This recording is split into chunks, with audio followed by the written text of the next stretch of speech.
is here to talk about his book, In the Crossfire of War and Peace. Dr. Zandpour, thank you so much for being on this special episode. Oh, thank you for having me. Well, you retired from education a few years ago, but it didn't stop you from sharing your story. So before we talk about how our viewers can get your book, let's talk a little bit about your story and tell me what happened on January 16, 1979. Well, I was sitting in my office and one of my employees came to me and said, the Shah of Iran left the country. No, shocking. We were expecting it, but it happened. It was just, so he told me take off your tie so it can blend in a little better when you go home. So I did listen to that. And I had a Buick, kind of Skylark. I got in the car.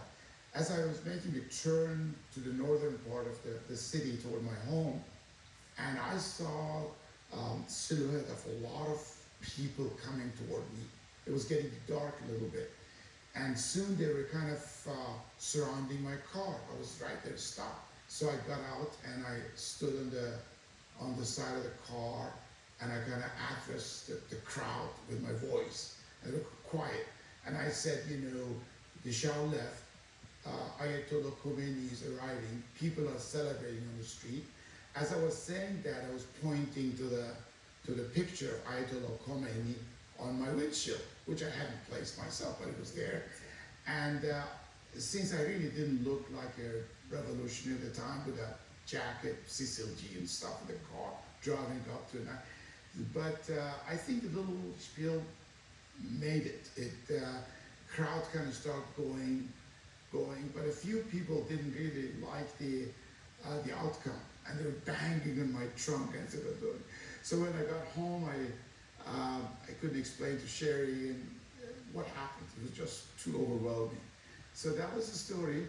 The Shah left, and we all were uncertain what was coming in the country, and the rest is history. The rest is history. But what's really interesting is that you were part of this history.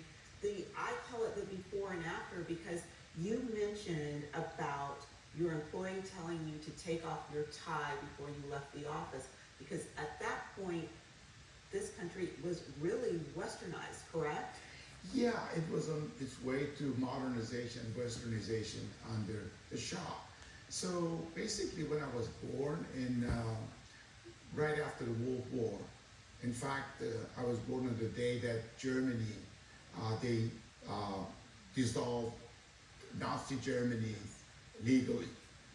And from then on, Iran became an ally of the United States. In fact, a couple of years before I was born, there was that major Tehran conference when Stalin and Churchill and Franklin Delano Roosevelt were having the meeting. In fact, when Roosevelt went back to America, he wrote a letter to the Shah and told the Shah that in every American's heart there's a warm spot for Iran. And he said that it's more so that we are now brothers in arms. So Iran became a really close ally of the United States during the Shah's period. That's when I was growing up. So there was this modernization effort, westernization, and there was a lot of resistance from the old Shia clerics who were losing power, who wanted to stay, as you can see today, Yes. In the old days and so on. But there was also a lot of American movies, American songs, and we saw this movie in one of the classes, the Summer Place, I think it was, and Sandra Dee, and I really liked the breathtaking scenery. Later on, I found that it was in California. I didn't understand much of the dialogue, but I could understand it was a romantic movie, and so I loved it. I said, that's where I want to go.